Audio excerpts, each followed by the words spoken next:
Okay, so hello to all my friends and viewers out there. So this is a very short presentation, all right, that I'd like to do. It should take less than 9 to 8 minutes, and it is something that I am very, very curious about. Right? You must also be curious. For instance, I am still thinking, do mermaids exist? All right. I am still thinking, do dinosaurs exist? Is there a possibility? So just like that, ever since I have been in, or I was in class 6, right, when I started to learn about planets, I've always wondered, I mean, is it possible, right, just one day while I'm alive on Earth, is it possible without being an astronaut to travel to one of the planets in the solar system?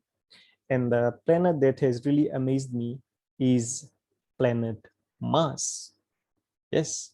And you must be thinking it's impossible, but well, I have an idea, I have a plan, maybe in the future, if possible, I want to build a home on Mars. Yep, a home on Mars. So let's see what the presentation holds. Now, before we move on to building a home on Mars, why should we leave Earth at all, right? So remember, my friends, climate change is happening as we speak, right? Overpopulation is on a rise. Okay, and all of these will lead to scarcity of resources.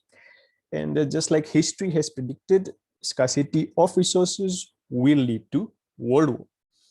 Now, in World War, we all know what happens, right? In World War, atomic bombs will be used, missiles would be used, all sorts of weapons will be used. Now, what it will leave behind is radiation. So what will all of this lead Earth to? How do you think? Our beloved Mother Earth will be left uninhabitable, right? We will not be able to live here with all the radiation.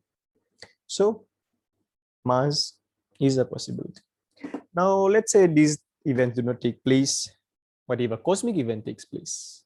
Just like what happened to the poor dinosaurs, right? They were going about their own lives, and then asteroid hit them. And everything on Earth, as we know, or majority, not everything, was wiped out. What if the same scenario takes place today? Well, if we have Mars as an option, we can always go to Mars if it is habitable. And lastly, sun's lifespan. In case you didn't know, the sun will one day not die, but it will explode into a huge fireball. It is predicted, not now, not in a million years, but around, let's say, 4.5 billion years, the sun will explode into a very giant ball and engulf everything in its pathway.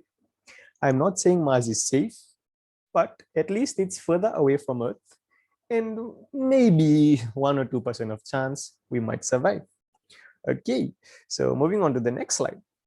Now, let's say we go to Mars. Will we be able to live there? My friends, answer for now is a big fat no. Why?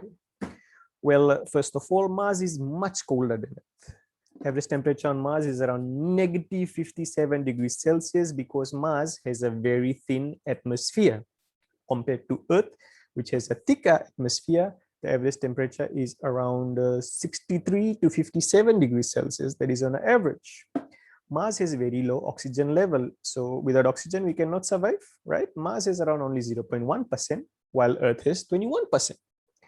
Mars has low atmospheric pressure. So you must be thinking, what is this low atmospheric pressure and what will happen to me? Well, my friends, under low atmospheric pressure, if you step on Mars, all your blood vessels, the veins, the capillaries, the arteries, all of it will explode in an instant, just like that. There will be exposure to high radiation. Just like I said before, Mars has a very thin atmosphere. So obviously there will be very high radiation, right? Mars has very low gravity. Due to low gravity, reproduction will be a problem. Instance, if a baby is formed by the mothers, instead of being pulled down towards the planet, right? Low gravity will actually, the baby will actually be pushing against the mother's lungs, and the mom will have a lot of difficulty in breathing. And the last, one of the major problems how will we produce the vegetables, right? According to research, the soil on Mars has two very poisonous chemicals, let us say, sulfates and perchlorates. And if we do plant vegetables and they do intake these chemicals, all of it will turn poisonous. And obviously, these two chemicals will in turn lead us to die. So for now, Mars is out of the question. But what if we change Mars to Earth's twin? You must be thinking, what is he saying? Well, according to scientists, remember they're remarkable human beings, they have come up with two theories. First one is called terraforming. Under terraforming, what they have planned to do is release huge amounts of greenhouse gases such as carbon dioxide and water vapor into Mars atmosphere. What it will do is it will trap more heat, right? So it will take up the temperature level, making it more stable like Earth. And if the temperature becomes stable, the frozen water that is on Mars, it will liquidify and it can be used. Likewise, like I said, it has a very low magnetic field, right? Since it has a low magnetic field, the atmosphere is very thin. So again, according to research, there was a workshop held. It was called the Martian Planetary Science Vision Workshop. And what the scientists have come up with is to develop artificial magnetic field of 1 to 2 Tesla. Right, so it is all in the article from which I am talking about, right? It is all in the article. So if we have a artificial magnetic field, the atmosphere, which will be much more thicker and denser, right? In turn, it will lead to more heat being trapped. Again, temperature will be stable, less radiation will be there, liquid water will be present, and in turn, Mars will slowly change into Earth. Okay, moving on. Now we are changing Mars to Earth. But what if I tell you I can change you into a Martian? Well, I really would want to try out what it's like to be a Martian. When I speak of a Martian, Martian would be a person who is able to survive the atmospheric condition of Mars. So let's say we do not change Mars, right? What if we change ourselves? Is it even possible? It is. Well, if you become a Martian, you'll be able to survive low level of oxygen. So no problem of surviving without oxygen. You can survive high radiation level. You will be able to survive low atmospheric pressure. And like I said, absence of oxygen will not be a problem for you. So you'll be basically a superhero. Right, now there are two theories. First of all, we can use nanotechnology. Nanotechnology is, let's say, the word itself, nano. It is using a very small technology. Okay, so scientists have come up with nano machines that can produce huge amounts of oxygen, and it will be enough to support humans if we do go to Mars. Therefore, the need for plants and trees will not really be a necessity. Apart from that, let's say you do not want to plant vegetables, you don't want to breed animals on Mars. So what can we do? According to nanotechnology, they will give you a capsule the size smaller than the smallest pebble you've seen. And in that capsule, all your daily needs of dietary fiber will be in there. Amazing, isn't it? That is science. Now, if nanotechnology fails, we can have genetic engineering. Like I said, due to low magnetic field, problem is you might have muscle loss and bone density loss. But scientists have located the gene that causes this, and now due to the advancement in science, they have been able to offset the DNA that will cause the bone density loss or muscle loss. And lastly, what about resistance to radiation? So if radiation is a problem, no longer it will be.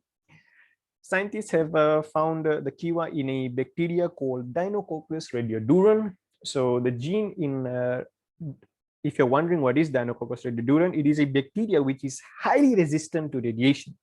So what the scientists can do using genetic engineering, they will take the DNA from the bacteria, inserting it into a human, and let's say we will be quite resistant to radiation. Right, moving on. This is just the second last slide. As we speak today, there are projects already underway for Mars civilization. NASA launched the Perseverance rover on 30th July 2020, which is just very recent, and it is to be followed by a crewed mission in the 2030s. SpaceX, which is headed by the famous Elon Musk, is already building flights that will be able to carry 100 to 200 tons of cargo and around 100 to 200 people at one time. Remarkable. And lastly, United Arab Emirates is already building a model Mars city in Dubai. So as we speak, my friends, we never know, scientists might already have come up with solutions to civilize Mars. So this is a conclusion, and that is the reference from which this presentation was taken from. So do take your time. I hope you slowly become interested in whatever I have discussed, right? This was my fascination. I for sure want to build a home on Mars. It is not that I don't love Earth, but it's something to think about, right? We do want to know what is outside of Earth. Okay, so you can go over the conclusion in your own time, but I would say at this time, Mars is not habitable, right? I would admit that. But with the technology, the scientists, and advancement in all fields, right? One day, if God wants, for sure, I will be able to complete my dream of having a home on Mars. So that's it from my side. Hope you like the presentation. Thank you.